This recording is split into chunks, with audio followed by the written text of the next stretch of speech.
If you're happy and you know, clap your hands. If you're happy and you know, clap your hands. If you're happy and you know, slap your neighbor. If you're happy and you know, slap your neighbor.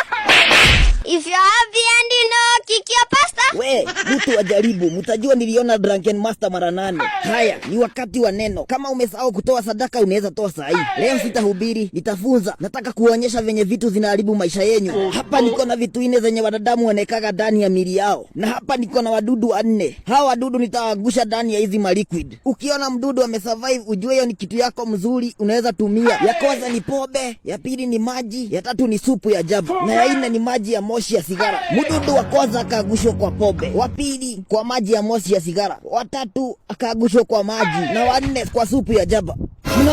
Mnaona? Wadudu wote wamekufa isipokuwa tu mwenye ameingia ndani ya maji. Haya kanisa, nataka mtu ajitolea tuambie moral lesson ya hii mahubiri ni gani? Ni release tuende nyumbani mapema. Ukikunywa pombe na jaba, hautakuwa na minyoo kwa tumbo. Nionyesha uko na pepo. Kitu yenye iko na pepo ni hizo viatu zako. Zimekunjika kama mkia ya scorpion.